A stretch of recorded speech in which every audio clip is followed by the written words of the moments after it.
سیرت آ کہاں سے رہی ہے، سیرت کی سورس کیا ہے؟ کیونکہ دیکھیں قرآن کی سورس تو ظاہر ہے اللہ نے خود کہہ دیا.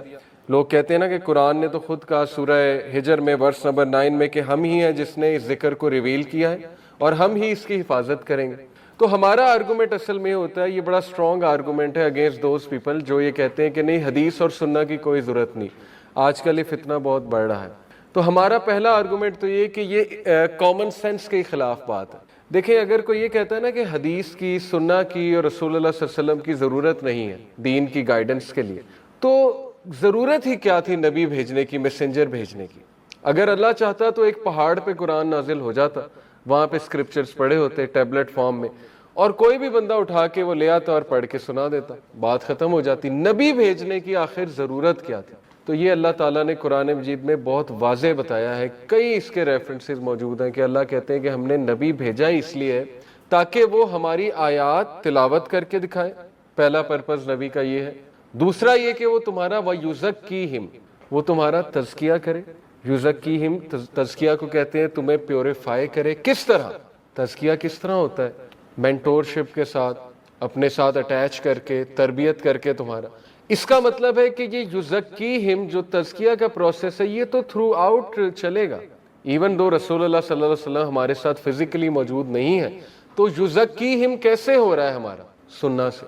ان کی پوری لائف ہمارے سامنے ہے، ان کی ڈسکرپشن ہمارے سامنے ہے، ایون ان کے ایٹنگ ہیبٹس ہمارے سامنے ہیں، ان کے تزکیہ سے ریلیٹڈ پورے چیپٹرز ہیں. دیکھیں صحیح البخاری میں آپ دیکھ لیں، صحیح مسلم میں، سنن ابی داؤد میں کتاب الزہد ہے، اس میں ایسی حدیث ہیں دل کو نرم کرنے والی. کتاب الرقاق ہے صحیح البخاری میں، دل کو نرم کرنے والی حدیث.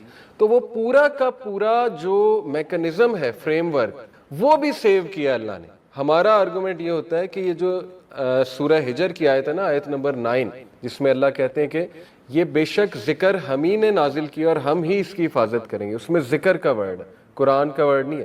ہمارا یہ آرگومنٹ ہے کہ ذکر پورا کا پورا دین ہے اور پورے کے پورے دین میں سننا بھی ہے، کیونکہ سننا کے بغیر یزکیہم نہیں ہوگا، آپ کا تزکیہ نہیں ہوگا. اور پھر کہا کہ وہ تمہیں ایکسپلین کرتا ہے قرآن کی ورسز کو اور حکمت دیتا ہے. یہ 4 فنکشنز ہیں ایک پروفٹ کے، ایک رسول کے. نمبر 1 کہ وہ آیات پڑھ کے سنائے گا. قرآن بھی تو اللہ کے نبی صلی اللہ علیہ وسلم کے لب مبارک سے آیا. تو اگر آپ یہ کہہ رہے ہیں کہ حدیث جو ہے وہ پتہ نہیں کب کلیکٹ ہوئی بھی کہ نہیں ہوئی، تو قرآن کس کے لب سے آ رہا ہے؟ حدیث بھی رسول اللہ کے لب سے ہے اور قرآن بھی انہی کے لب سے. قرآن کے کوئی سکرپچرز تو موجود نہیں تھے اس ٹائم پہ، ٹیبلٹ تو تھی نہیں، وہ تو اللہ کے نبی کے قلب پہ نازل ہوا ہے اور اللہ کے نبی کے قلب سے وہ اللہ کے نبی کی زبان مبارک پہ آیا اور اس سے پھر وہ ہمیں ملا. تو اس لیے یہ آرگومنٹ کیوں یوز ہوتا ہے اس کی میں آپ کو وجہ بتاتا ہوں. بڑی بنیادی وجہ دیکھیں، ہسٹوریکلی سپیکنگ یہ پتہ تھا اورینٹلسٹ کو اور اسلام دشمن لوگوں کو، جو ذہنیت کے لوگ ہیں. ظاہر ہے اسلام دشمن ذہنیت کے بہت سے لوگ پاسٹ میں گزرے، انہیں یہ پتہ تھا کہ اگر ہم سننا اور حدیث کو ڈاؤٹ فل بنا دیں گے تو ہم پورے دین کو ڈاؤٹ فل بنا دیں گے مسلمانوں کے لیے. کیونکہ گناہوں کے بارے میں انسٹرکشنز، گناہوں سے بچنے کی تنبیہ اور گناہوں کی آپ کہہ لیں کہ ڈیٹیل وہ حدیث میں آتی ہے. جب آپ حدیث کو دور کر دیں گے تو پھر قرآن ایمبیگوس ہو جائے گا، پھر آپ قرآن سے جو چاہیں گے اخذ کریں گے. مثال کے طور پہ میں آپ کو قرآن کی ایک آیت سناؤں گا کہ اس سے یہ مراد ہے، آپ کہیں گے نہیں یہ نہیں، اس سے یہ مراد ہے، کیونکہ آج کے دور میں یہ آیت اس طرح سے امپلیمنٹ ہوتی ہے تو فرقہ واریت ہو جائے گی. تو حدیث جو ہے یہ یونائٹ کرتی ہے، کیونکہ جب حدیث سے ایک اوپینین آ گیا کہ نہیں اس قرآن ورس کا یہ مطلب ہے اور نبی صلی اللہ علیہ وسلم نے خود ترجمانی کر دی کہ اس سے یہ مراد ہے، تو وہاں ڈسکشن از اوور. وہاں پہ ہم فل سٹاپ لگا دیں کہ اب ہمارا پرسنل ویو کوئی نہیں ہے. تو بیویئر آف دس فتنہ. اس فتنے کی بہت بڑی وجہ میں نے آپ کو بتایا کہ وہ دین پورا چیلنج ہو جائے گا اگر حدیث کو آپ نے چیلنج کر دیا اور سنہ کو آپ نے چیلنج کر دیا. تو جس طرح سے قرآن اللہ نے محفوظ کیا ہے بالکل اسی طرح حدیث بھی محفوظ کی ہے. یہ الگ بات ہے کہ حدیث میں پھر ضعیف حدیث بھی ہے، فیبریکیٹڈ حدیث بھی ہے، حسن بھی ہے، حسن غریب بھی ہے، مرفوع بھی ہے. ٹھیک ہے، میں نے پورا حدیث سائنسز کا ایک کورس کیا، اس میں ساری ٹائپس پڑھی، لیکن اس کورس میں آئی واز امیزڈ ٹو سی، میرا ایمان اتنا بڑھا کہ تھرو آؤٹ ہسٹری صحابہ نے، پھر ان کے بعد ان کے شاگردوں نے، پھر ان کے شاگردوں نے، پھر محدثین نے کتنی اٹ موسٹ کیئر سے سننا، سیرہ اور حدیث ہم تک پہنچائی ہے. اینڈ ٹو آؤٹ رائٹلی سے کہ یہ تو جی بعد میں کولیکٹ ہوئی ہے، یہ ایک آؤٹریجیس کلیم ہے جس سے آپ ان سارے لوگوں کی محنت پہ پانی پھیر رہے ہیں اور چیلنج کر رہے ہیں، اور قیامت والے دن ہمیں بہت جواب دینا پڑ سکتا ہے. سم آف دیم ڈیڈنٹ ایون میری. پتا آپ کو امام بخاری نے شادی نہیں کی، امام مسلم نے شادی نہیں کی، امام ابو داؤد نے شادی نہیں کی، فیملی ہی نہیں بنائی. کس لیے؟ کہ وہ اس سروس میں اتنے زیادہ لگے ہوئے تھے کہ نہیں، ہم نے امت تک اوتھینٹک حدیث پہنچانی ہے، ہم نے امت تک اوتھینٹک دین پہنچانا ہے. تو اس لیے ریممبر دس کہ دین، ذکر جو ہے وہ دین ہے. یہ ہماری جو ہے وہ سلف کی، صحابہ کی انٹرپریٹیشن ہے، اور پورا کا پورا دین محفوظ. صرف قرآن مجید دین میں نہیں ہے، حدیث بھی ہے، سنہ بھی ہے، اور سیرہ بھی ہے. اس کے بغیر جو ہے وہ آپ کی گائیڈ لائن کچھ بھی نہیں ہے. اور انسان پھر یہی ہے کہ پھر اشکالات کا، ڈاؤٹس کا شکار ہوتا ہے، پھر کچھ بھی انسان اپنے لیے حلال کر لیتا ہے، کچھ بھی حرام، کیونکہ ظاہر ہے وہ گائیڈ لائن ہی نہیں موجود، وہ ٹیچر ہی نہیں موجود جس نے ایکچولی اس چیز کو سمجھانا تھا. Okay, so be sure about it کہ حدیث ہم تک پہنچی ہے، سنہ ہم تک پہنچی ہے، اوتھینٹک طریقے سے پہنچی ہے. تو سیرہ کی کیا کیا سورسز ہیں؟ سب سے پہلی سیرہ تو قرآن اٹ سیلف ہے.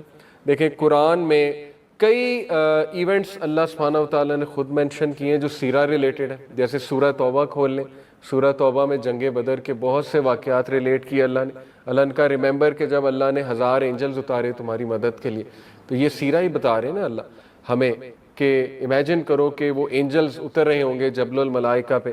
اور پھر اسی طرح سورہ آل عمران میں جنگ احد کے بہت سے واقعات ڈسکسڈ ہیں. پھر دیکھیں سورہ تحریم، وہ آپ پڑھیں تو اس میں اللہ کہتے ہیں نا کہ اے نبی آپ کیوں اپنے لیے وہ چیز حرام کرتے ہیں جو اللہ نے حلال کی. یہ بھی سیرہ کا کون سا واقعہ ہے؟ اگین وہ جو شہد والا واقعہ ہے. ٹھیک ہے، تو یہ بھی سیرت بیان ہو رہی ہے. اسی طرح آپ دیکھیں سورہ نور ہے، سورہ نور میں واقعہ پورا بتایا گیا. اسی طرح سورہ احزاب ہے، اس میں جو ہے وہ غزوہ خندق ہے. پھر سورہ احزاب میں ہی وہ واقعہ ہے کہ اللہ کے نبی صلی اللہ علیہ وسلم سے اتنا مشکل ڈیسیجن اللہ نے جو ہے وہ کروایا. یعنی دیکھیں نبیوں کو اللہ نے کتنا ٹیسٹ کیا کہ وہی ان کی جو کزن حضرت زینب بنت جہش، جو حضرت زید سے انہوں نے خود شادی کروائی تھی، ان کی جو منہ بولے بیٹے تھے، ان کے غلام تھے، ان سے اب اللہ نے حکم دیا تم شادی کر. اور یقین کریں کہ جو پہلے ہی دشمن تھے ان کو تو ایک اور موقع مل گیا کہ اب تو ہم اور اٹیک کریں گے. یعنی اتنے مشکل کام اللہ کے نبی صلی اللہ علیہ وسلم سے اللہ نے اس لیے کرائے کہ انہیں پیوریفائی کریں، اور یہ دکھانے کے لیے کہ لیڈر جو ہے وہ پہلا سٹیپ لیتا ہے ریفارمیشن لانے کے لیے. تو وہ آپ کو سورہ احزاب سے پتہ لگ رہا ہے. سورہ یوسف میں چلے جائیں، وہاں حضرت یوسف کا پورا قصہ. خیر، تو قرآن جو ہے یہ پہلی سورس ہے. ٹھیک ہے، کہ اللہ کے نبی صلی اللہ علیہ وسلم کے بہت سے سیرت کے واقعات قرآن میں آ رہے ہیں. اسی سے امپورٹنس واضح ہو جاتی ہے اللہ کے نبی صلی اللہ علیہ وسلم کی لائف کی کہ قرآن مجید 23 سال میں نازل ہوا، اور اللہ کے نبی صلی اللہ علیہ وسلم کی لائف کے ارد گرد ریوالو کر رہی ہیں قرآنی آیات. جب کچھ ہو رہا ہے، جیسے طائف کا ایونٹ ہوا تو فلانی صورت نازل ہو گئی، فتح مکہ ہوا تو اذا جاء نصر اللہ والفتح یہ نازل ہو گیا.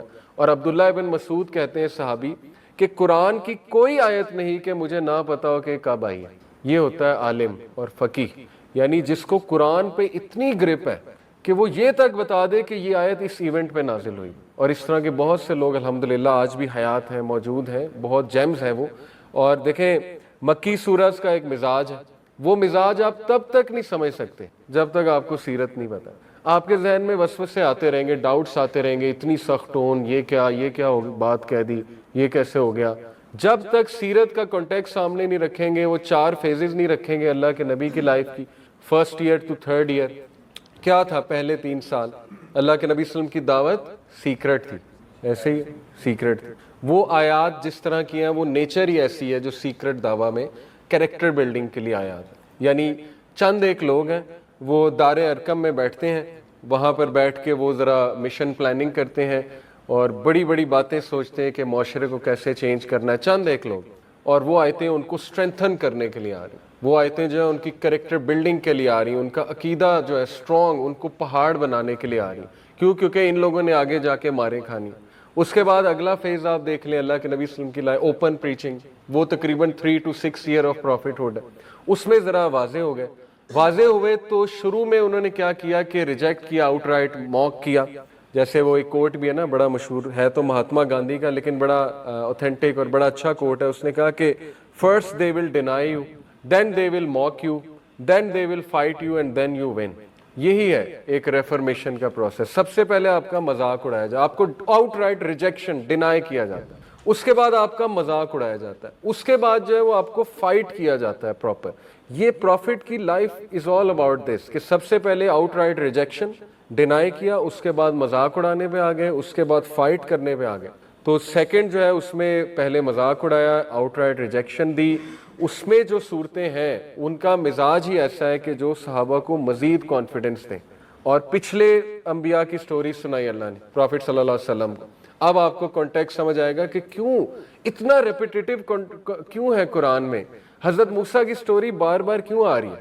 میرے ذہن میں سوال آتا تھا کہ ایک بار مینشن ہوئی, دوسری بار مینشن ہوئی, وہی نیریٹو بار بار کیوں آ رہا ہے؟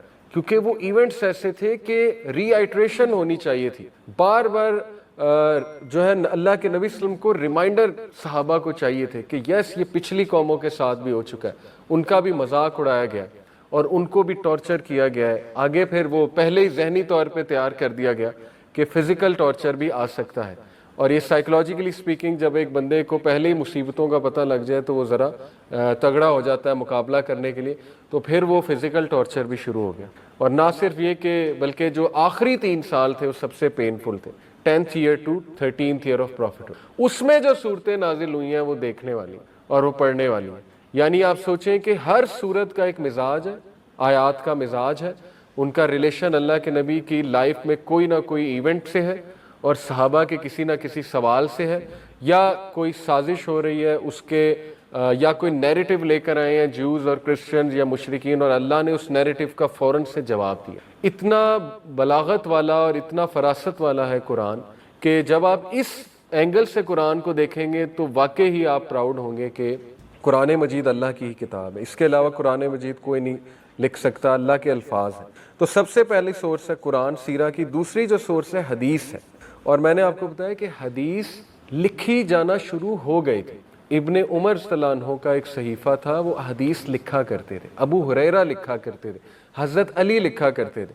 شروع میں رسول اللہ نے منع فرما دیا تھا. یہ ایک وہ ڈاؤٹ آپ کو دیں گے, کہیں گے نہیں جی وہ تو اللہ کے نبی نے خود منع کر دیا تھا. اس کا جواب بڑا واضح ہے کہ منع کیا لیکن بعد میں اجازت بھی دے دی تھی. فتح مکہ کے بعد ایک وفد آیا رسول اللہ صلی اللہ علیہ وسلم کے پاس اسلام قبول کرنے, یہ صحیح حدیث سے ثابت ہے. اللہ کے نبی صلی اللہ علیہ وسلم سے انہوں نے اجازت لی کہ یا رسول اللہ آپ جو کہہ رہے ہیں کیا میں لکھ لوں؟ تو رسول اللہ نے اس وفد کو اجازت دی کہ ہاں لکھ لو, بلکہ صحابہ کو کہا کہ تم میں سے ایک ان کے ساتھ بیٹھ جائے اور چیک کرے یہ کیا لکھ رہے ہیں. تو اس کا مطلب یہ ہے کہ اس ٹائم پہ لکھنا پڑھنا موجود تھا. وہ کوئی اتنا بیکورڈ معاشرہ نہیں تھا کہ نہ کوئی ان کے پاس پین ہوتا تھا نہ پیپرز ہوتے تھے. ظاہر ہے جو بھی اس فارم میں تھا اس ٹائم پہ, پتے تھے جو بھی تھا اس لکھتے تھے. تو وہاں سے ثابت ہوا کہ حدیث پہ لکھنا شروع کیا, حدیث انہوں نے, اور بہت سے واقعات حدیث میں آتے ہیں. تیسرا جو ہمارے پاس سورس ہے اسپیسیفک سیرہ کا, وہ صحابہ کی اولاد ہے جنہوں نے واقعات سنائے, اور ان میں جو سر فہرست نام آتا ہے وہ آتا ہے عروہ کا. عروہ جو ہے یہ حضرت زبیر کے بیٹے ہیں, اور حضرت زبیر کس کے شوہر ہیں؟ حضرت اسما کے. اور حضرت اسما کون ہے؟ حضرت عائشہ کی بہن. تو حضرت اسما جو ہے وہ یعنی حضرت عائشہ ان کی ہوئی خالہ عروہ کی. تو خالہ کے پاس وہ بہت ٹائم گزارا کرتے تھے عروہ بچپن سے, اور یہی اللہ کی حکمت تھی. میں نے آپ کو کہا, یہ پچھلی کلاس میں بھی ٹاپک چھیڑا تھا کہ جلدی شادی حضرت عائشہ سے. کیوں؟ کیونکہ اماں عائشہ سب سے زیادہ لانگ جو ہے وہ لائف ان کی رہی, اماں عائشہ کی, اور انہوں نے احادیث 2500 سے زیادہ احادیث, بلکہ بہت زیادہ ہے, یہ تو میں کم اماؤنٹ بتا رہا ہوں, ہیوج اماؤنٹ حضرت عائشہ سے آ رہی. انہیریٹنس کی حدیث حضرت عائشہ سے آ رہی. She was a mathematician. صحابہ انہیریٹنس کے مسائل حضرت عائشہ سے سالو کراتے تھے.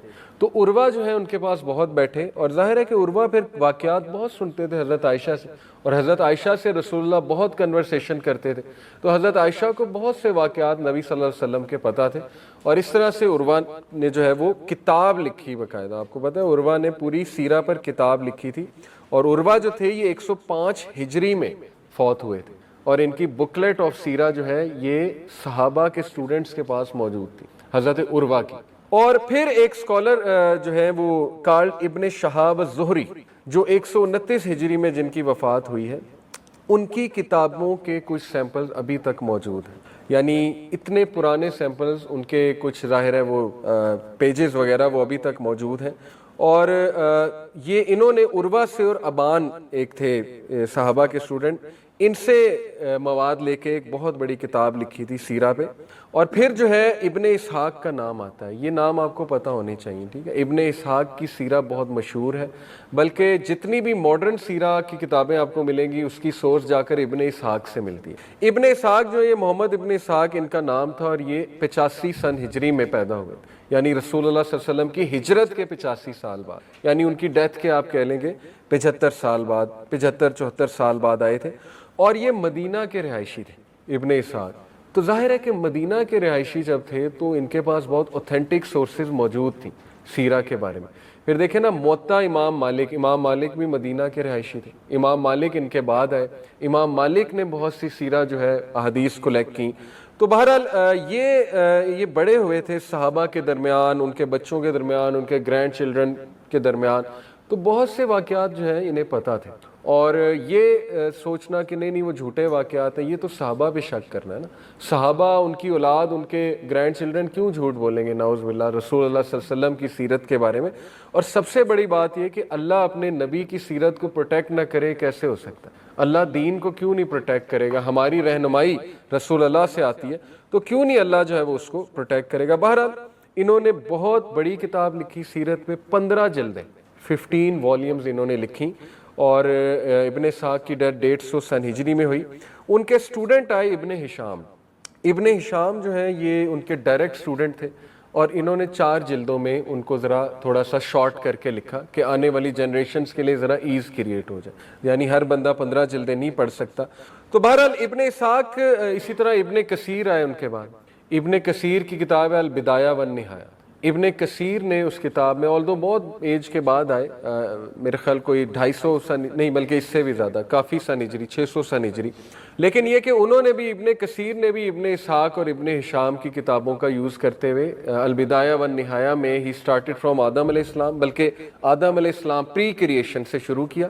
اور وہ مواد ان کے پاس دیکھیں نا, بنی اسرائیلی روایات سے بھی آ رہا ہے, اور کچھ صحابہ نے اس پہ کمنٹ کیا ہوا ہے. ابن عباس کے صحیفے موجود تھے, اس میں ابن عباس نے بہت سی باتیں کی ہوئی ہیں. تو پوائنٹ از کہ یہ چیز تھرو آؤٹ, اس کو ہم کہتے ہیں تواتر. متواتر ایک چیز ہوتی ہے, میں آپ کو یہ ٹیکنیکل ورڈ بتا رہا ہوں, تواتر. تواتر عربک میں کہتے ہیں کہ جو چیز کنٹینیوسلی کیری ہوتی آ رہی ہے. جیسے مثال کے طور پہ ہم میں سے کسی نے جو ہے وہ گیلیلیو کو نہیں دیکھا, گیلیلیو کو. اب میں چیلنج کر دوں گیلیلیو کو کہ وہ تو تھا ہی نہیں, he doesn't exist, لیکن تواتر سے گیلیلیو کا ذکر آ رہا ہے اور اس کو بے وقوفی ہے. It is impossible کہ all of the intellectuals gather together to fabricate Galileo and make a lie. جب بہت سے لوگ سیم چیز نریٹ کر رہے ہوں, اس کو کولیکٹیو کانشیسنیس بھی کہتے ہیں سائیکالوجی کی لینگویج میں, تو it is impossible کہ all of them came together to fabricate a lie. اور ایکیڈیمکس میں, ایون کورٹ میں اس کی حیثیت ہے ایک تواتر چیز کی کہ یس یہ چیز کیری فارورڈ آتی آ رہی ہے تو اٹ مسٹ بی ٹرو. جیسے غار ہرا کا واقعہ تواتر سے آ رہا کہ رسول اللہ وہاں جاتے تھے, تو اسی طرح ان کی بہت سے واقعات تواتر ہیں, وہ پراپر پروسیجر سے بار بار کوٹ ہو رہے ہیں, بار بار کوٹ ہو رہے ہیں. تو خیر, اس کے بعد ایک بہت ہی فیمس اسکالر ڈاکٹر حمید اللہ, یہ کہاں سے تھے؟ انہوں نے بہت سے مینوسکرپٹس فرانس سے اور مختلف کنٹریز سے, ایجپٹ وغیرہ سے دریافت کیے, ابن ہشام کے, ابن اسحاق کے. اور یہی وجہ تھی کہ بہت سے اورینٹلسٹ پتہ آپ کو کون ہوتے ہیں؟ یہ اصطلاحات آپ کو پتہ ہونی چاہیے سیرہ پڑھتے ہوئے. مستشرقین, اورینٹلسٹ. مستشرقین وہ لوگ ہیں جو گورے ہیں جنہوں نے اسلامک ہسٹری پر بات کی. جیسے کیرن آرمسٹرانگ اس وقت کرنٹ اورینٹلسٹ ہے. ٹیڈ ٹاکس موجود ہے, کیرن آرمسٹرانگ کی عورت ہے, اس نے رسول اللہ کی بایوگرافی بھی لکھی, اس نے ہسٹری آف گاڈ اس کی ایک بک ہے, بہت اچھی بک ہے. وہ انٹلیکچوئل آنیسٹ ہے کیرن آرمسٹرانگ, کیونکہ وہ کافی فیور میں بات کرتی ہے اسلام کے. لیکن یہ کہ مستشرقین ہمارے لیے کوئی سورس نہیں ہے, کیونکہ الٹیمیٹلی وہ ان میں کچھ نہ کچھ پریجوڈیس تو آ جاتا ہے. کچھ مستشرقین جو ہیں وہ مشن پر نکلے اور انہوں نے باقاعدہ کتابیں لکھی رسول اللہ کی شخصیت کے خلاف. اور سر سید نے اسے ایک کتاب کا جواب بھی دیا تھا, آپ نے پاکستان سٹڈیز میں شاید پڑھا ہو اس پہ. وہ کتاب کا میرے ذہن سے ولیم موئر, کی کتاب ہے, ولیم موئر کی کتاب. اس نے بہت زیادہ بکواسیات لکھی ہیں رسول اللہ صلی اللہ علیہ وسلم کی پرسنالٹی پہ, تو سر سید نے اس ٹائم پہ اس کا جواب دیا. یہ ایک بہت عظیم کام سر سید رحمہ اللہ نے کیا. باقی یہ کہ سر سید جو ہے ظاہر ہے ان سے بھی کچھ مسٹیکس ہوئیں, لیکن یہ کہ انہوں نے اس کا جواب دیا. تو بہرحال بہت سے مستشرقین جرمنی گئے, فرانس گئے, اسپین گئے, کس پرپز کے لیے کہ وہ پروفٹ کی پرانی جو بایوگرافی ہے وہ نکالیں اور اس کو پڑھیں. اس لیے بہت سے, جیسے یہ میں نے آپ کو نام لیا اس کا عرب ہسٹری آف عربز کس نے لکھی ہے, میرے ذہن پچھلی کلاس میں نام بتایا تھا. اینی وے, پی کے ہٹی, پروفیسر فلپ کے ہٹی, یہ بھی اورینٹلسٹ تھا, اور اس نے بہت سی اورینٹلسٹ نے ایسی ایسی باتیں بتائی ہیں جو مسلم ہسٹورینز کو بھی نہیں پتا. کیسے؟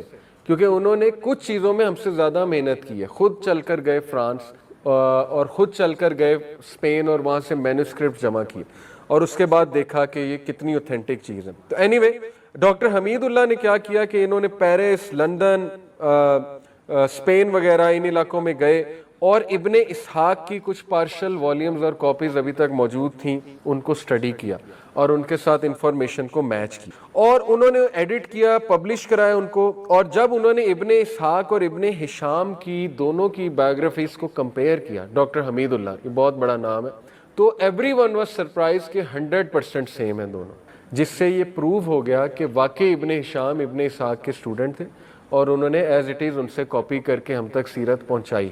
اور اس بات پہ گورے ایکیڈیمیشینز وہ یعنی بیفل ہو جاتے ہیں کہ ہاؤ کم یہ چیز اتنی اوتھینٹکلی آ رہی ہے, اور یہ اللہ کا معجزہ. اور میں حیران ہوتا ہوں, ہمارے سو کالڈ کچھ لوگ ہیں جو ماڈرنزم سے بہت زیادہ متاثر ہو گئے کہ وہ حدیث کو چیلنج کرتے ہیں کہ نہیں حدیث بعد میں لکھی گئی ہے, لیکن ایرسٹوٹل اور پلیٹو کے جو کوٹس ہیں وہ ٹوٹل اوتھینٹک ہیں. حالانکہ ایرسٹوٹل اور پلیٹو کب کے ہیں, وہ کیسے آگے کوٹس آپ کے پاس, وہ فلسفی آپ کے پاس کہاں سے آ گئی, وہ تو اتنے پرانے, کہاں سے آپ ثابت کرو گے کہ ان کے ایز اٹ از یہی کوٹس ہیں. اس پر ہمارا یقین ہے کیونکہ وہ گورے لا رہے ہیں. گوروں کی فلسفی جو ہے وہ کس پر کھڑی ہوئی ہے, ایرسٹوٹل ہے, پلیٹو ہے, ٹھیک ہے, اسی طرح آرکیمیڈیز, وہ ساری باتیں کہاں سے آ رہی ہیں آپ کے پاس؟ وہ بھی تو یہی سلسلہ ہے نا کہ ٹھیک ہے کچھ کسی نے کچھ سنا, کسی نے کچھ سنا, اس نے لکھ دیا, پھر ان کے اسٹوڈنٹس نے بک کمپائل کی وغیرہ وغیرہ. So how come you are challenging سیرہ جو کہ 1500 سال, ایرسٹوٹل تو کب کا تھا, آرکیمیڈیز کب کا تھا, ٹھیک ہے. تو یہ باتیں ایکچولی اگنورنس سے سٹیم کر رہی ہیں, اور اس کا جواب اب آپ کو مل چکا ہے, کیونکہ you will find so many people جو ان ڈاؤٹس میں آتے ہیں. آپ کی فیملی میں بھی ہو سکتے ہیں, اب تو بہت کامن ہے, آپ کو یونیورسٹیز میں اسٹوڈنٹس ملیں گے, آپ کو کوئی آپ کے گلی میں مل سکتا ہے جو کہے کہ جی حدیث میں نہیں مانتا, حدیث تو بعد میں لکھی گئی ہے, یا یہ جی کہ سننا کی ہمیں ضرورت نہیں ہے, بس قرآن ہمارے لیے کافی ہے, قرآنائٹس کہتے ہیں نا انہیں. تو اور دیکھیں اس کا امپیکٹ یہ ہے کہ جب آپ نے سننا کو نہیں لیا پھر آپ جو ہے وہ آزاد ہو گئے. سننا ہی حدیث ہے, کیونکہ سننا کیا ہے, رسول اللہ کے ایکشنز, اور وہ ایکشنز لٹریچر سے پتہ لگ رہے ہیں. لیکن جاوید احمد غامدی کا جو منہج ہے وہ میں سمجھ لیں کیا ہے, تاکہ آپ کو یہ آرگومنٹ بھی پتہ ہو. وہ کہتے ہیں کہ حدیث وہ ریٹن لٹریچر ہے, اور سننا جو ہے وہ کیریڈ فارورڈ ایکشنز ہے جو تواتر سے آ رہا ہے. یہ ان کا آرگومنٹ ہے. یعنی آپ کسی کو کہیں گے نا کہ اچھا یہ بتاؤ اگر تم حدیث کو نہیں مانتے تو نماز پڑھنے کا طریقہ کہاں سے آیا, تو آپ کو فوراً جواب دیں گے سننا سے. تو آپ کہیں گے تو میں بھی تو یہی کہہ رہا ہوں حدیث کو مانو. وہ کہیں گے نہیں حدیث کو نہیں مانتے, سننا کو مانتے. آپ کہیں گے فرق کیا ہے, سننا کیا ہے؟ وہ کہیں گے سننا یہ ہے کہ تھرو آؤٹ ایکشنز جو آ رہے ہیں ہم, یعنی نماز پڑھنے کا طریقہ ہمیں فزیکل ایکشنز تواتر سے آ رہا. حدیث یہ ہے کہ وہ الفاظ ہیں, ان میں اپ ڈاؤن ہو سکتا ہے کچھ نہ کچھ. اب جو یہ کہتا ہے حدیث میں اپ ڈاؤن ہو سکتے ہیں الفاظ, وہ اماموں پہ شک کر رہے ہیں. یہی آرگومنٹ قرآن کے خلاف بھی لا سکتے ہیں ہم, قرآن میں بھی تو الفاظ اپ ڈاؤن ہو سکتے ہیں, کیونکہ قرآن بھی تو صحابہ نے لکھا ہے نا الٹیمیٹلی. حضرت زید بن ثابت کو کہا تھا ابو بکر صدیق نے کہ کلیکٹ کرو, تو آپ کو حضرت زید بن ثابت پہ آپ کو 100% ٹرسٹ ہے, تو پھر انہی صحابہ پہ کیوں نہیں ٹرسٹ کہ حدیث بھی انہوں نے لکھی ہے, حدیث وہ کیوں نہیں صحیح لکھ سکتے, حدیث صحیح کیوں نہیں پہنچ سکتی. تو یہ بھی ذرا تھوڑا سا جان لیں کہ سنت اور حدیث کو بائیفرکیٹ کرتے ہیں جاوید احمد غامدی, ان کا منہج یہ ہے. تو لیکن یہ کہ ایکیڈیمک رد اس کا یہ ہے کہ دیکھیں حدیث اور سننا سیم چیز ہے. ہم یہ کہتے ہیں دونوں ایک ہی چیز ہے اور محفوظ ہے, اللہ تعالیٰ نے محفوظ کر کے دی ہے امت کو. اور اٹ از آؤٹریجیس ٹو بلیو کہ امام جو ہے ان سے کوئی مسٹیک ہو گئی, یا امام کچھ بھول گئے, کچھ لکھنا ادھر سے ادھر کر گئے, الفاظ کی ہیرا پھیری کر دی, تو اتنی گہری سائنس ہے، ابھی تو میں آپ کو پورا اس پہ دو کلاسیں ہو سکتی ہیں کہ اماموں نے میکنزم کیا یوز کیا تھا حدیث کو صحیح قرار دینے کا. اتنی گہری سائنس ہے کہ آپ لوگ رش کریں گے اور گورے رش کرتے ہیں کہ یہ مسلمان نے اتنی محنت کر دی اپنے نبی کی باتیں محفوظ کرنے کے لیے، اور یہ اللہ کا معجزہ ہے. حضرت دیکھیں امام بخاری کو بھیجا، امام بخاری کو خواب آیا تھا کہ نبی اکرم صلی اللہ علیہ وسلم ان کے روزہ مبارک پہ مکھیاں اڑ رہی ہیں اور وہ مکھیوں کو اڑا رہے ہیں. یہ خواب کی جو ہے وہ تعبیر کیا تھی کہ انہیں بتایا گیا کہ تم رسول اللہ صلی اللہ علیہ وسلم کی سنہ کو ڈیفینڈ کرو گے، تم رسول اللہ صلی اللہ علیہ وسلم کی جو سنہ ہے اس کو پروٹیکٹ کرو گے. یہ اس کی تعبیر تھی. اور امام بخاری نے کتنی من گڑھت حدیث ان کو بائیفرکیٹ کیا، ضعیف حدیث، من گڑھت حدیث کو. تو اس لیے یہ شک کرنا، یہ میں سمجھتا ہوں یہ صحابہ پہ، بلکہ صحابہ کیا، یہ اللہ پہ شک کرنا کہ حدیث محفوظ نہیں ہے. انڈائریکٹلی آپ اللہ پہ شک کریں گے اللہ نے دین محفوظ نہیں کیا. تو بہرحال اس کے بعد فورتھ سورس جو ہے وہ رسول اللہ صلی اللہ علیہ وسلم کے فزیکل کریکٹرسٹکس ہیں، ان کو شمائل کہتے ہیں. شمائل ترمذی ایک بہت زبردست کتاب ہے امام ترمذی کی، اس میں رسول اللہ صلی اللہ علیہ وسلم کے فزیکل فیوچرز بیان کیے گئے ہیں. ایک ہے سیرہ، سیرہ میں یہ ہے کہ رسول اللہ صلی اللہ علیہ وسلم کی زندگی میں کیا ہو رہا تھا، لیکن ایک ہے کہ ان کے پرسنل کریکٹرسٹکس، یعنی ان کی اسپیشلٹیز، ان کے نام کیا کیا ہیں. جیسے الہادی ان کا ایک نام ہے، ٹھیک ہے نا، اسی طرح الحاشر ان کا ایک نام ہے، وغیرہ وغیرہ مختلف نام ہے. یہ شمائل سے آ رہے ہیں ہمارے پاس. یہ ایک ٹائپ تھی، سیرہ کی ٹائپ تھی جسے کہتے ہیں شمائل. اور اس میں مینرز ہیں، رسول اللہ علیہ وسلم کی ازواج کا ذکر ہے، ازواج مطہرہ کا. اس کے بعد جو ہے وہ دلائل کی ایک ٹائپ نکلی، اور دلائل النبوہ، البہقی کی ایک کتاب ہے دلائل النبوہ. دلائل جو ہے وہ ایک اور ٹائپ آف سیرہ نکلی. سیرہ کی ٹائپس ہیں، ایک شمائل ہے، شمائل میں فزیکل کریکٹرسٹکس ہیں. دلائل میں کیا ٹائپس ہیں؟ اصل میں دلائل کیا ٹائپ ہے، یہ ہے کہ رسول اللہ علیہ وسلم کے نبی ہونے کے دلائل، کہ وہ نبی تھے، اس کے دلائل کیا ہیں. اور اس پہ پھر وہ میریکلز کی ایک لسٹ لے کر آتے ہیں البہقی. اور میریکلز میں سب سے بڑا میریکل قرآن ہے. وہ میں نے آپ کو اس دن بھی بتایا تھا کہ قرآن 9 وے رسول اللہ لکھ سکتے ہیں. سوال ہی نہیں پیدا ہوتا کہ ایک انسان قرآن کو لکھ سکتا ہے. تو یہ دلائل کی ایک ٹاپ ہے. اس کے بعد پھر ہسٹریز آف صحابہ. دیکھیں صحابہ کی بھی ہسٹریز لکھی گئیں، ان کے بچوں نے محفوظ کی. آج آپ کو کئی لوگ ملیں گے جو اپنا شجرہ نسب نکال کے دے دیں گے آپ کو. محفوظ کیا نا انہوں نے، خاندانوں نے محفوظ کیا. اسی طرح صحابہ کے جو بچے تھے وہ اپنے آباء و اجداد کی ہسٹری محفوظ کرتے تھے. تو اس ہسٹری سے بھی بہت سے واقعات ہمیں مل رہے ہیں. صحابہ کی جو ہسٹریز ہے کہ رسول اللہ علیہ وسلم کی ہسٹری میں کیا ہوا، ظاہر ہے کہ سارے صحابہ رسول اللہ کے ساتھ ہی تھے. پھر ایک اور سورس ہے ہسٹریز آف مکہ اینڈ مدینہ، جو کہ مشرکین کی لکھی ہوئی ہسٹریز ہیں، شاعروں کی لکھی ہوئی ہیں، شعر ہیں شاعروں کے، پرانے اسکرپچرز ہیں. اس میں بھی نبی صلی اللہ علیہ وسلم کا ذکر آ رہا ہے، اس میں مشرکین کا ذکر آ رہا ہے. یہ تھوڑی سی ویک سورس ہے، لیکن یہ کہ کچھ سیرہ کے جو ہے وہ اسکالرز وہ ان سے بھی کنٹینٹ لے لیتے ہیں کہ مکہ اور مدینہ کی ہسٹریز جو لکھی ہوئی ہیں اس سے بھی لیا جا سکتا ہے. لیکن یہ کہ پرائمری سورسز وہ یہی ہیں، قرآن مجید اور حدیث. حدیث میں بہت سے واقعات آتے ہیں. حضرت عائشہ نے پورا واقعہ صحیح بخاری میں خود بیان کیا، صحیح بخاری میں، کہ کیا ہوا تھا. لاکٹ گرا تھا، کون سے صحابی تھے جنہوں نے، سفیان نام تھا غالباً، یا میرے ذہن سے نکل گیا، اینی وے صحابی کا نام بتایا. پھر بتایا کہ جب میں واپس آئی تو کیا معاملہ تھا، تو وہ صحیح بخاری سے آ رہا ہے. اسی طرح پھر میں نے آپ کو بتایا کہ عروہ اسٹوڈنٹ آف حضرت عائشہ، عروہ نے پوری بکلیٹ لکھی. عروہ سے وہ بکلیٹ آگے گئی، ان کے جو اسٹوڈنٹس تھے ان کے پاس گئی. وہ اسٹوڈنٹ سے پھر آگے ابن اسحاق کے پاس گئی. ابن اسحاق کے پھر اسٹوڈنٹ ہے ابن ہشام. ابن ہشام نے جو ہے وہ امت تک پہنچائی. اور ابن اسحاق اور ابن ہشام کی بکس کو سائنٹیفکلی ویریفائی کیا ڈاکٹر حمید اللہ نے، اور انہوں نے باقاعدہ ٹریول کر کر کے ویریفائی کیا. فرانس گئے، لنڈن گئے، آکسفورڈ یونیورسٹی میں پورا ڈپارٹمنٹ ہے تھیولوجی کا، وہاں پرانی مینوسکرپٹس پڑھے میں. تو اس لیے اتنا زیادہ ایویڈنٹ ہے یہ سارا. یہ ایکڈیمک آرگومنٹس آپ دیں لوگوں کو جو اشکالات کا شکار ہیں، ڈاؤٹس کا شکار ہیں کہ یہ باتیں جی آپ کے پاس آ کہاں سے رہی ہیں، تو یہ باتیں ہمارے پاس یہاں سے آ رہی ہیں. یہ ہمارا جو ہے وہ جواب. اب ہم بات کر لیتے ہیں کہ عربس کی تھوڑی سی ایک ہسٹری، کہ عربس تھے کون. دیکھیں عربس کو 2 بڑے اس میں گروپس میں تقسیم کیا ہے مورخین نے، عرب البعیدہ، عرب البعیدہ اور عرب الباقیہ.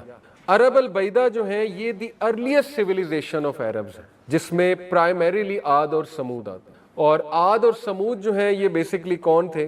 ان کا ذکر قرآن مجید میں موجود ہے، اور عاد اور سمود تقریباً 3000 بیفور جیزس پروفٹ عیسیٰ علیہ السلام 3000 بی سی کی ان کی ہسٹری جو ہے وہ ملتی ہے۔ اور ان کی جگہ کیا ہے عاد اور سمود کی؟ پہلی تو بات ایک سٹی ہے الاولا سعودیہ میں، اور اللہ معاف کرے اس کو اب ریزورٹ بنا دی، وہاں پہ باقاعدہ وہ کیمپس وہ خیمے لگائے ہیں اور گلاس ہاؤسز اور اے سی شیسی اور وہ آبشاریں ہیں، وہاں پہ لوگ جاتے ہیں وہاں پہ کیمپنگ کرنے الاولا میں۔ تو ایک بار صحابہ وہاں سے گزرے الاولا سے، تو رسول اللہ صلی اللہ علیہ وسلم نے ڈانٹا کہ جلدی جلدی گزرو، اور اللہ کے نبی صلی اللہ علیہ وسلم نے کہا یہاں عذاب آیا تھا قوم سمود پہ، الاولا جو ہے، اور صحابہ کو کہا کہ کہیں تم نے یہاں سے کچھ لے تو نہیں لیا؟ تو صحابہ نے کہا اللہ کے نبی پانی تھا، تو اللہ کے نبی نے کہا کہ کیا تم نے پی لیا؟ صحابہ نے کہا ہم نے تو آٹا بھی گوندھ لیا اس پانی سے، تو اللہ کے نبی نے کہا پھینک دو اس آٹے کو فوراً۔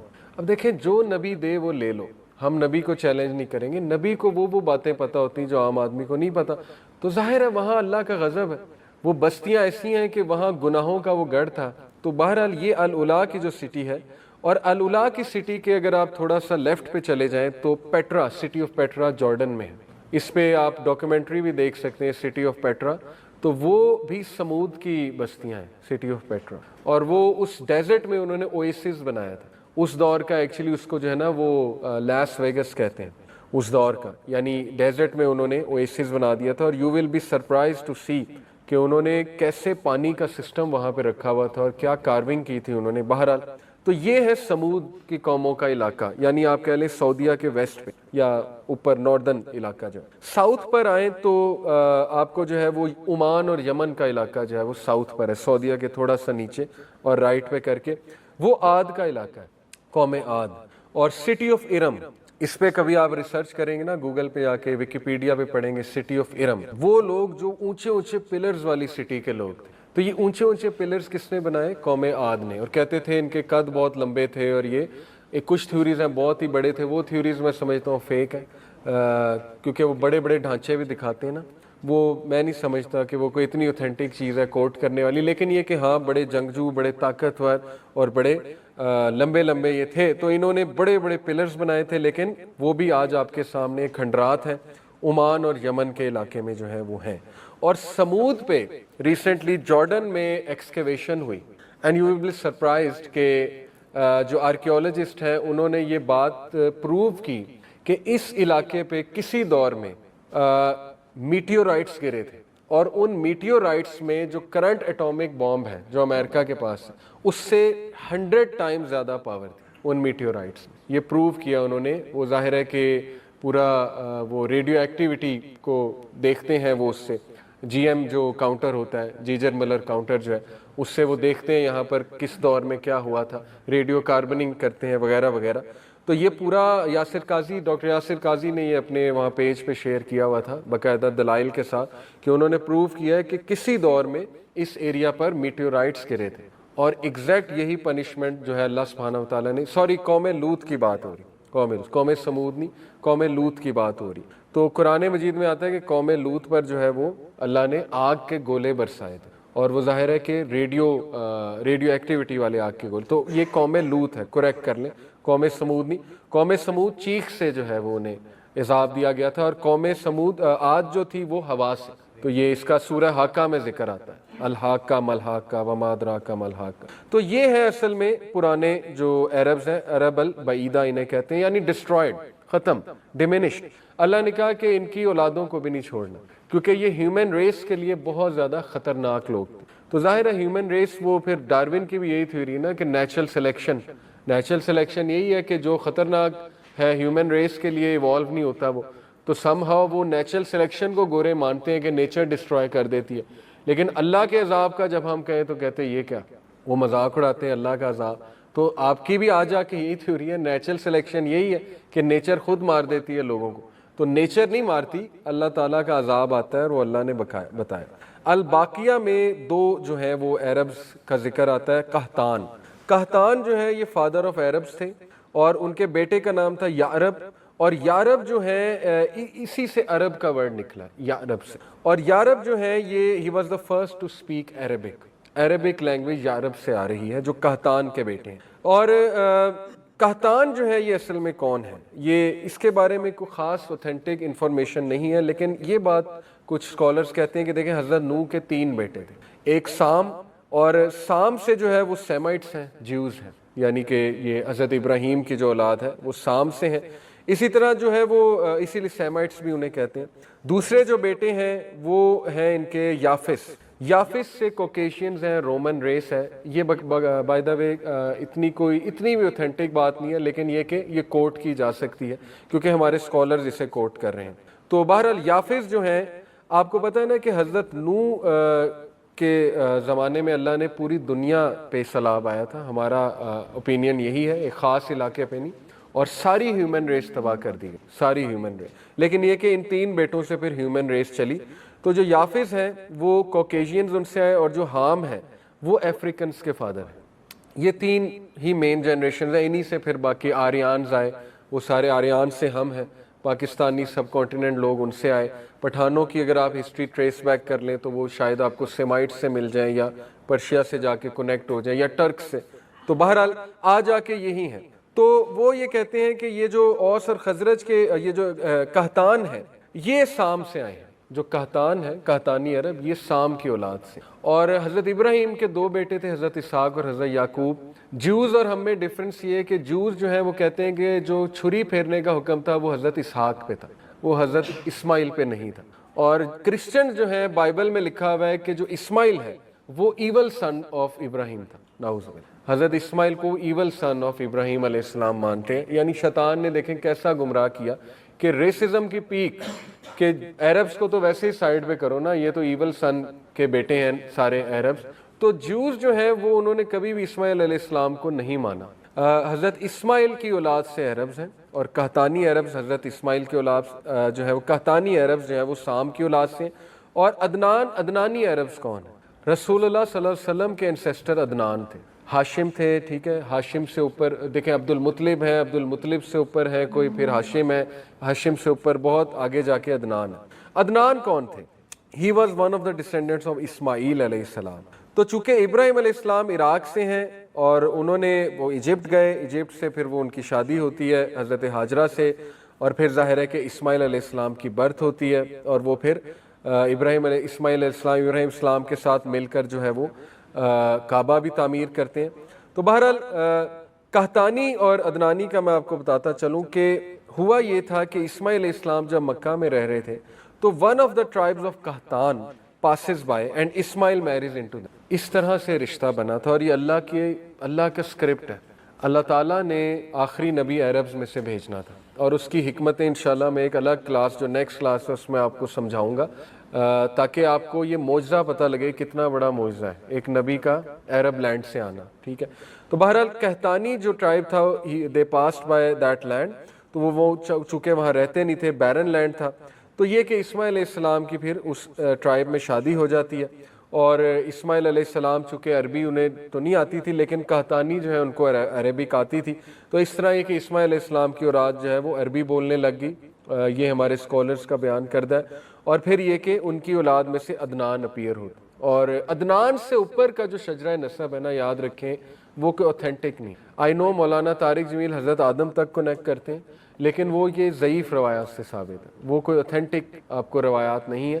جو اوتھینٹک شجرہ نسب ہے وہ عدنان پہ جا کے رک جاتا ہے، پروفٹ صلی اللہ علیہ وسلم کا۔ تو خیر یہ ہمیں پتہ لگ گیا کہ عدنان اور قحطان یہ 2 جو ہیں عربز کے، یہ جنہیں ہم کہتے ہیں عرب الباقیہ، جو باقی رہنے والے عربز ہیں who were left۔ تو بہرحال یہ جو عدنان عربز تھے ان کو کہتے ہیں المستعربہ، دی عربز who learned Arabic، انہوں نے عربی لرن کی اور یہ بہت ویل ورس تھے عربک میں۔ تو بہرحال اس میں کوئی ڈفرینس آف اوپینین نہیں ہے کہ رسول اللہ صلی اللہ علیہ وسلم عدنان کے 20th آف سپرنگ، 20ویں آف سپرنگ ہیں عدنان کے رسول اللہ صلی اللہ علیہ وسلم، یعنی ان میں اور عدنان میں 20 جنریشنز کا ڈفرینس، ٹھیک ہے، اس میں کوئی ڈفرینس آف اوپینین آپ کو نہیں ملے گا۔ تو یہ بیسیکلی عربز کی ایک ہسٹری ہے، عربز کا ایک کلچر تھا، عربز کی گورنمنٹ کیا تھی اس زمانے میں، عرب سیکولر بھی تھے ایٹ دا سیم ٹائم، کسی لیول تک تھیولوجیکل بھی تھے، تھیوکریسی بھی تھی اور سیکولرزم بھی تھا، دونوں تھے۔ سیکولر ان سم سینس تھے، سیکولر ان وٹ سینس کے لاز خود بناتے تھے، لاز کو چینج بھی کر دیتے تھے، حرمت کے مہینوں کو بھی چینج کر دیتے تھے، یعنی ان اسپرٹ اگر تھیولوجیکلی بات کی جائے تو دین ابراہیمی کی ایک ڈسٹارٹیڈ شیپ عربs فالو کر رہے تھے۔ ایک تو وہ ہندو جو آئیڈل ورشپ آپ کو پتہ ہے نا کیسے سٹارٹ ہوئی تھی عرب میں؟ حضرت نوح علیہ السلام کے دور سے تو سٹارٹ ہو گئی تھی، لیکن عربs آئیڈل ورشپ میں کیسے پڑے تھے؟ ایک شخص تھا عمر بن لوہائی۔ عمر بن لوہائی جو ہے وہ ایک چیف تھا بہت بڑا اسی کا، یہ عرب ٹرائب کا۔ وہ سیریا میں گیا، یہ رسول اللہ صلی اللہ علیہ وسلم سے کہہ لیں کوئی 300-400 بلکہ اس سے بھی پرانی بات ہوگی۔ تو بہرحال ابو جہل دور سے دیکھ رہا تھا اور اس نے کہا کہ کون ہے جو نبی اکرم صلی اللہ علیہ وسلم پہ جب وہ سجدے کی حالت میں ہے، اونٹ کی اوجڑی اور وہ گندی چیزیں جو اونٹ کے ظاہر میدے وغیرہ سے نکلتی ہیں، اس کی آنتڑیاں اور اوجڑی، کون ہے جو اونٹ کی اوجڑی ان کے اوپر رکھ کے آئے گا؟ یعنی ظاہر ہے کہ بہت بدبودار اور غلیظ۔ تو عقبہ جو تھا جس کا نام جو ہے وہ آتا ہے عقبہ ابن ابی معیط، وہ جو خبیث تھا اس نے کہا کہ میں یہ کام کروں گا۔ ہی overtook this dangerous and filthy mission، کیونکہ ظاہر ہے کہ پروفٹ صلی اللہ علیہ وسلم اللہ کے نبی ہیں اور جو بھی ان کے ساتھ ایسا کرے گا تو وہ ڈیفینیٹلی اللہ سبحانہ و تعالیٰ کا غضب جو ہے اس کو مول لے گا، اور پروفٹ صلی اللہ علیہ وسلم کو جو دکھ دے گا، آپ امیجن کریں وہ کس کس طرح ہمارے نبی کو دکھ دیا کرتے تھے، تو ڈیفینیٹلی وہ اپنی دنیا اور آخرت دونوں کو بہت زیادہ ڈینجر میں ڈالے گا، اور انہوں نے اپنے ڈینجر میں ڈالا جو کہ ان کا انجام آگے آ رہا ہے۔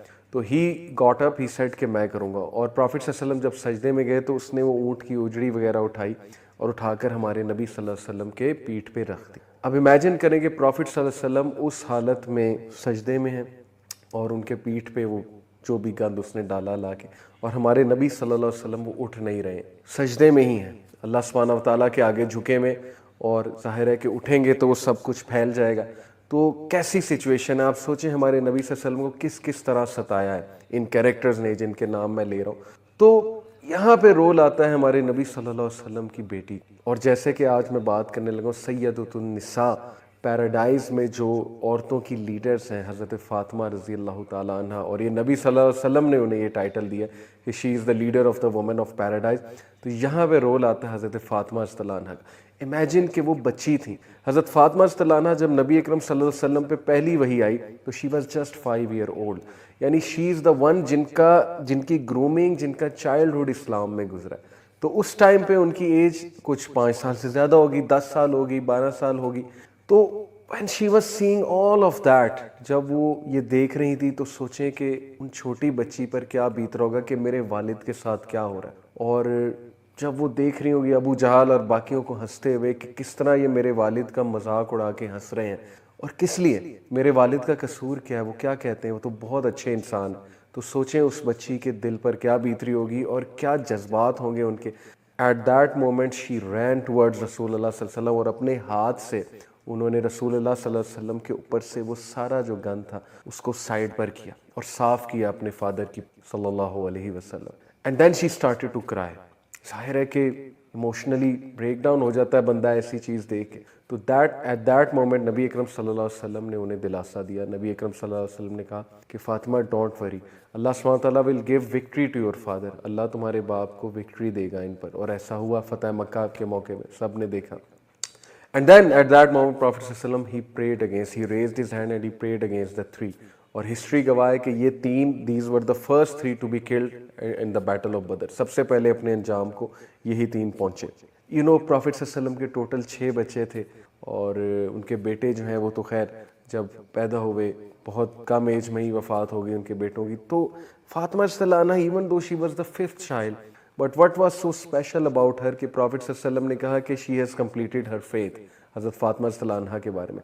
تو اس کی 2-3 ریزنز بتاتے ہیں اسکالرز ان کی اسپیشلٹی کی۔ ایک تو ریزن یہ ہے ڈیفینیٹلی کہ حضرت فاطمہ صلی اللہ عنہ از دی ڈاٹر جنہوں نے حضرت خدیجہ صلی اللہ عنہ کے ساتھ سب سے زیادہ ٹائم گزارا، and that's why she got so many qualities from Khadija صلی اللہ عنہ، بیکاز انہوں نے بہت ٹائم گزارا حضرت خدیجہ کے ساتھ، اور حضرت Khadija was also the woman who actually perfected her faith۔ میں نے خدیجہ صلی اللہ عنہ کا جو ہے وہ سارا ڈسکس کیا ہے پرانی ایپیسوڈز میں، اور دوسری اسپیشلٹی یہ بتائی جاتی ہے حضرت خدیجہ رضی اللہ عنہا کی کہ she is the only one who was with رسول اللہ صلی اللہ علیہ وسلم for the most time when no one else was.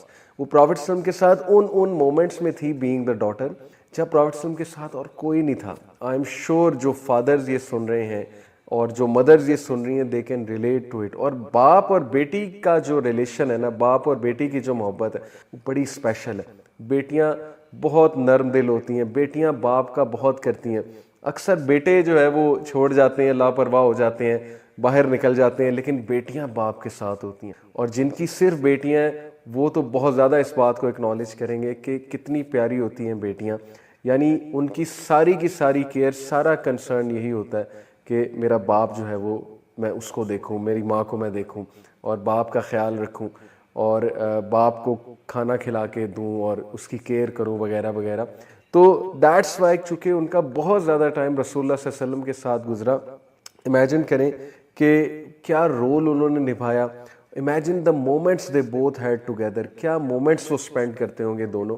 کہ حضرت خدیجہ رضی اللہ عنہا کی جب وفات ہو گئی, ابو طالب کی وفات ہو گئی, تو سوچیں کہ گھر میں صرف رسول اللہ صلی اللہ علیہ وسلم اور حضرت فاطمہ ہوتے تھے. باہر تو صحابہ ہوتے تھے, ظاہر پرافٹ صلی اللہ علیہ وسلم used to be around them, used to be with them, لیکن گھر میں حضرت فاطمہ تھی سے پرافٹ صلی اللہ علیہ وسلم کے ساتھ, and she was just a teenager at that time. تو یہ اللہ کے نبی صلی اللہ علیہ وسلم کے لیے کھانا بنایا کرتی تھی, اللہ کے نبی صلی اللہ علیہ وسلم کو کمفرٹ کرتی تھی, یہ اللہ کے نبی صلی اللہ علیہ وسلم کو جو ہے وہ ظاہر ہے ان کی ایڈ کے لیے آتی تھیں, ان کی مدد کے لیے آتی تھیں بہت سے موقعوں پہ.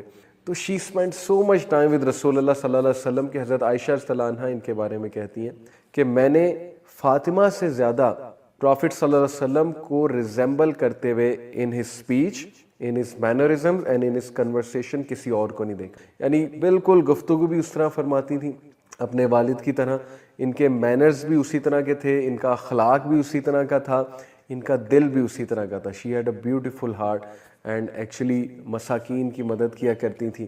اور ایون دو کہ ورلڈلی وائز اتنی رچ نہیں تھی کیونکہ حضرت علی صلی اللہ عنہ سے ان کا نکاح ہوتا ہے, وہ میں ابھی آگے آپ کو بتاؤں گا. تو پرافٹ صلی اللہ علیہ وسلم کی اتنی انہوں نے کیئر کی, اتنا رہی پرافٹ صلی اللہ علیہ وسلم کے ساتھ کہ people actually used to call her Umm Abiha. Umm Abiha سے مراد ہے کہ the mother of her father, یعنی کہ پرافٹ صلی اللہ علیہ وسلم کی لٹرلی مدرلی کیئر انہوں نے کی حضرت فاطمہ رضی اللہ عنہا نے. اسی لیے میں کہہ رہا ہوں کہ بہت سے وہ لوگ اس سے ریلیٹ کر پائیں گے جن کی بیٹیاں ان کا خیال رکھتی ہیں. سو بیٹیاں بہت اسپیشل ہوتی ہیں ڈیفینیٹلی. تو حضرت فاطمہ رضی اللہ عنہا کے بہت سے ٹائٹلس ہیں. One of the titles she got from رسول اللہ صلی اللہ علیہ وسلم واز الزہرا. الزہرا کا مطلب ہوتا ہے دا سپلینڈڈ ون, اور الزہرا دا سپلینڈڈ ون کہنے کی انہیں وجہ یہ تھی کہ حضرت فاطمہ رضی اللہ عنہا she had a beautiful radiant face, چمکتا ہوا چہرہ لائک فل برائٹ مون. اور اوبیسلی رسول اللہ صلی اللہ علیہ وسلم ان کے چہرے کے بارے میں بھی آتا ہے نا کہ ان کا چمکتا ہوا چہرہ تھا ایک چمکتے ہوئے مون کی طرح. تو that's why she was called Al-Zahra. اور جیسا کہ میں نے کہا کہ حضرت عائشہ ان کے بارے میں کہتی ہیں کہ شی ریزمبل رسول اللہ صلی اللہ علیہ وسلم in everything more than anyone else. تو پرافٹ صلی اللہ علیہ وسلم اتنا آنر کیا کرتے تھے حضرت فاطمہ رضی اللہ عنہا کو, جس سے ہمیں یہ پتہ لگتا ہے کہ ہمیں اپنی بیٹیوں کو بہت آنر کرنا چاہیے. رسول اللہ صلی اللہ علیہ وسلم نے اپنے ایکشن سے, اپنے کیریکٹر سے مثال قائم کی ہے کہ بیٹیوں کو کتنی عزت دینی چاہیے. حضرت عائشہ رضی اللہ عنہا فرماتی کہ پرافٹ صلی اللہ علیہ وسلم جب حضرت فاطمہ انٹر ہوتی تھی تو پرافٹ صلی اللہ علیہ وسلم وڈ گیٹ اپ, پرافٹ صلی اللہ علیہ وسلم کھڑے ہو جاتے تھے اپنی جگہ سے. پرافٹ صلی اللہ علیہ وسلم وڈ گریٹ ہر, پرافٹ صلی اللہ علیہ وسلم وڈ کس ہر, پرافٹ صلی اللہ علیہ وسلم would then hold her hand, اور پرافٹ صلی اللہ علیہ وسلم انہیں اس جگہ بٹھایا کرتے تھے جہاں پہ وہ خود تشریف فرما تھے, اور پرافٹ صلی اللہ علیہ وسلم انہیں چادر پہنایا کرتے تھے اپنی. تو یہ آنر دینے کے لیے, یہ انہیں بہت زیادہ یہ بتانے کے لیے کہ تمہارے بابا تمہاری اتنی رسپیکٹ کرتے ہیں, امیجن کرو کہ تمہارا اسٹیٹس کیا ہے کہ نبی اتنی رسپیکٹ دے رہے ہیں. So that's why she is one of the greatest women. حضرت مریم اور حضرت آسیہ اور حضرت فاطمہ, ظاہر ہے ان کا تذکرہ آتا ہے کہ they are the greatest women of the earth that ever lived on this earth, and definitely she is the leader of the women of paradise, حضرت فاطمہ رضی اللہ تعالی عنہا. اور فاطمہ رضی اللہ عنہا کو دیکھیں پرافٹ صلی اللہ علیہ وسلم ہمیشہ رائلٹی کی طرح ٹریٹ کرتے تھے. like a princess. لیکن ہمارے ہاں جب یہ سینٹینس کہا جاتا ہے نا کہ اپنی بیٹی کو رائلٹی کی طرح پرنسس کی طرح ٹریٹ کرو, تو کیا ہوتا ہے کہ ہمارے ذہنوں میں کیا بات آتی ہے کہ رائلٹی کی طرح ٹریٹ کرنے کا مطلب ہے کہ لٹرلی انہیں پرنسس والے کپڑے پہناؤ, انہیں پرنسس کی طرح رکھو, اور انہیں دولت بہت زیادہ ان پہ لگاؤ, اور ظاہر ہے کہ بہت مہنگی مہنگی چیزیں انہیں دو. ہمارے ہاں رائلٹی کو جو ہے وہ اس سینس میں لیا جاتا ہے, لیکن یہاں پہ اس سینس میں نہیں ہے. دیکھیں آج کل برانڈز کا دور ہے, آج کل مہنگی مہنگی چیزوں کا دور ہے. سننے میں آتا ہے کہ شادی کے لہنگے اب 10 لاکھ 15 لاکھ, یہ جو بڑے بڑے ڈیزائنرز ہیں وہ تو اتنے مہنگے مہنگے کپڑے جو ہے وہ بناتے ہیں اور اتنے مہنگے مہنگے لہنگے جو ہے وہ بناتے ہیں. تو رائلٹیز کی طرح ٹریٹ کرنے کا یہ مطلب نہیں ہے کہ آپ ویسے ڈاٹر کو کبھی نہ پوچھو, لیکن in terms of clothing, in terms of all other material things آپ پرنسس کی طرح رکھو. یہاں پہ جو بات ہو رہی ہے کہ رائلٹی کی طرح رسول اللہ صلی اللہ علیہ وسلم رکھتے تھے, پرنسس کی طرح ٹریٹ کرتے تھے, that is in terms of treatment with her, that is in terms of talking to her, that is in terms of کہ جتنا پروفٹ صلی اللہ علیہ وسلم کے پاس تھا, پروفٹ صلی اللہ علیہ وسلم انہیں بہت آنر کرتے تھے اس کے مطابق. لیکن انفارچونیٹلی ہمارے ہاں کیا ہوتا ہے کہ سپوائل کیا جاتا ہے اولاد کو. یہ بات بڑی ضروری ہے کہ میں یہاں پہ مینشن کروں کہ ہم یہ سمجھتے ہیں کہ کسی کو رائلٹی کی طرح ٹریٹ کرنے کا یہ مطلب ہے کہ ہم اس کی کسی بات کو نہ کریں, اور اس کا مطلب یہ کہ ہم انہیں بہت مہنگی مہنگی چیزیں لے کر دیں. اور اس سے ظاہر ہے کہ بری عادت بھی پڑ جاتی ہے. جب کسی ایسی فیملی میں بندہ جائے, شادی کسی ایسی فیملی میں ہو جائے جو اس شاید لیول کی نہیں ہے, تو ڈپریشن بھی ہوتی ہے, پھر ایڈجسٹمنٹ بڑی مشکل ہو جاتی ہے. تو اصل میں رائلٹی کی طرح ٹریٹ کرنے کا مطلب ہے کہ اپنی بیٹیوں کی تربیت بہت اچھی کریں اور اپنی بیٹیوں کو بہت آنرڈ فیل کرائیں, اور کبھی ان کو یہ فیل نہ کرائیں کہ وہ کسی سے کمتر ہیں یا بیٹے ان سے اوپر ہیں. یہ فیلنگ کبھی نہیں بیٹیوں کو آنی چاہیے. تو دیٹس وائی رسول اللہ صلی اللہ علیہ وسلم he always treated her in that sense, اور دیٹس وائی پروفٹ صلی اللہ علیہ وسلم chose the best of the men حضرت علی رضی اللہ عنہ.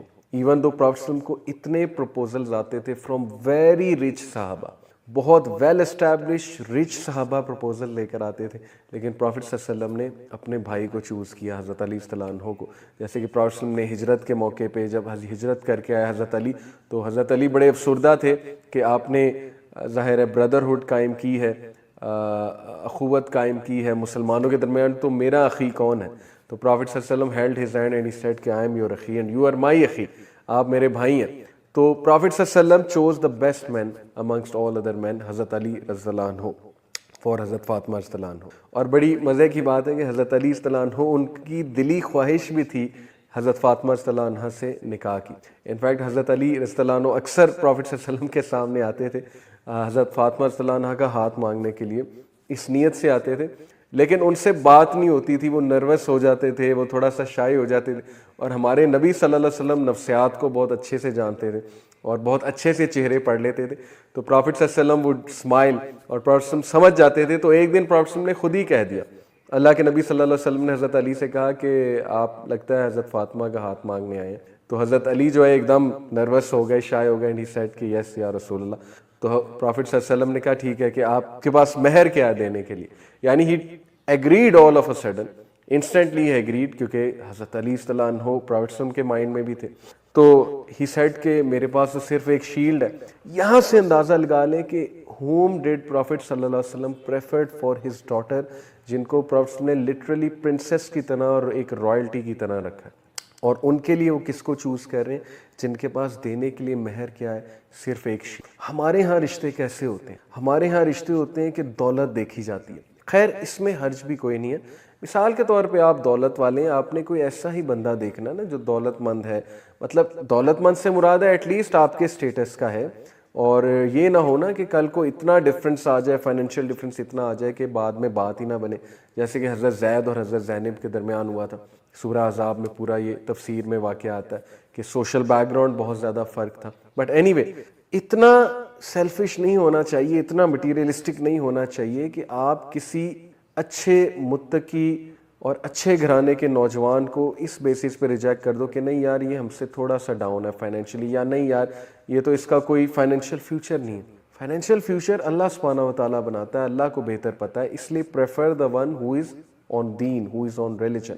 تو بہرحال پروفٹ صلی اللہ علیہ وسلم انہوں نے کہا کہ علی آپ ایسا کریں اس شیلڈ کو بیچ دیں اور جو بھی بیچ کے آپ کو پیسے ملتے ہیں وہ پھر آپ مہر رکھ دیں, ڈاوری رکھ دیں. تو ایسا ہی ہوا کہ حضرت علی صلی اللہ عنہ نے جو ہے وہ اس شیلڈ کو بیچا اور جو مہر تھا وہ پھر اس شیلڈ کے بدلے جو بھی ملا حضرت علی صلی اللہ عنہ کو, دیٹ واز دا مہر آف حضرت فاطمہ صلی اللہ عنہ. تو پروفٹ صلی اللہ علیہ وسلم اتنا انوالو تھے ان کے گھرانے میں, حضرت علی حضرت فاطمہ کے گھرانے میں, اور اتنی کیئر کرتے تھے, اتنا وزٹ کرتے تھے. اس سے یہ بھی ثابت ہوتا ہے کہ جو باپ ہے لڑکی کا وہ شوہر کے گھر کو, لڑکی کے شوہر کے گھر کو وزٹ کر سکتا ہے, اس میں کوئی معیوب بات نہیں. وہ انوالو ہو سکتا ہے ان اے سینس کہ وہ اپنی بیٹی کو لک آفٹر کرے.